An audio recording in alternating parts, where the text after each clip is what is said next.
दर्शक हो नमस्कार। महाराष्ट्राच्या आखाडामध्ये आपल्या सर्वांचं स्वागत आहे। आज स्वाभिमानी शेतकरी संघटनेने पंढरपूर वीज महावितरण कार्यालयाला नदीकाठावरील शेती पंपाचा वीज पुरवठा पूर्ववत सुरू करण्याबाबत निवेदन दिले आहे। पंढरपूर तालुक्यातील नदीकाठावरील शेतकऱ्यांच्या शेती पंपाचा वीज पुरवठा सध्या कपात करण्यात आला आहे।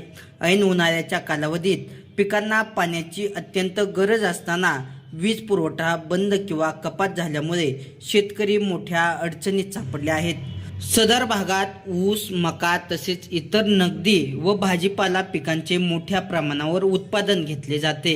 वीज पुरवठा खंडित झाल्यामुळे पिके वाळण्याच्या मार्गावर असून शेतकऱ्यांचे आर्थिक नुकसान होण्याची शक्यता आहे। वाढलेला उत्पादन खर्च, अनियमित हवामान आणि बाजारातील चढउतार यामुळे शेतकरी अडचणीत असताना वीज कपात ही आणखी मोठी समस्या निर्माण करत आहे।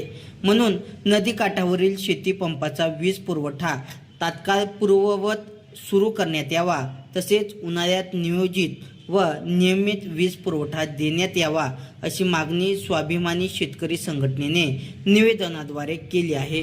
भीमा नदी काठावरील शेतकऱ्यांचे हाल पीक नको पण पुत्रावर असे होत आहेत।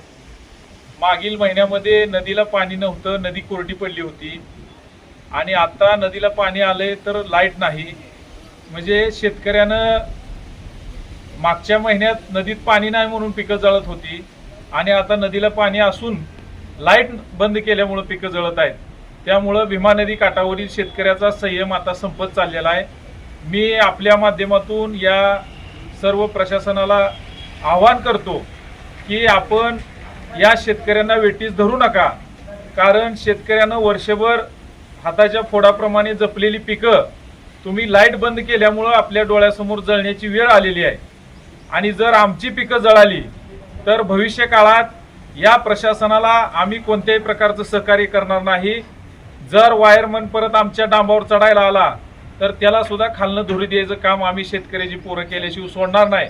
त्यामुळं तात्काळ आमच्या भीमाकाठच्या शेतकऱ्यांचा वीज पुरवठा सुरुवात करा आणि जर तुम्हाला लाईटच सुरू करायची नसेल तर आमच्या शेतातील सर्व पिकाचे पंचनामे कलेक्टर साहेबांनी उद्यापासून सुरू करावे आणि आम्हाला नुकसान भरपाई द्यावी, अन्यथा आम्ही संघटनेच्या माध्यमातून तीव्र आंदोलन करू। कारण उजनी धरणाच्या पाण्याच्या बाबतीत आम्हाला सातत्यानं नागवण्याचा प्रयत्न होतोय। धरणाचं पाणी आता नदीला आलंय, आता इथून पुढे 20 ते 22 दिवसात पाऊस सुरू होणार आहे आणि हे सगळं पाणी वाया जाणार आहे। पण तरी सुद्धा नदीकाठची लाईट बंद करून या शेतकऱ्याची जाणीवपूर्वक पिळवणूक केलेली या ठिकाणी सर्वांना दिसत आहे।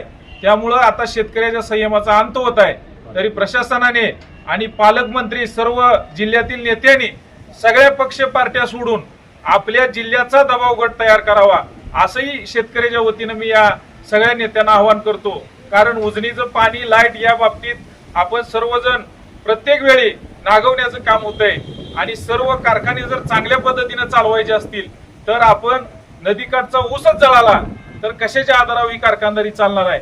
या सगळ्या गोष्टींचा विचार करून तात्काळ शेती पंपाचा वीज पुरवठा सुरू करावा अशा प्रकारचे आवाहन करतो।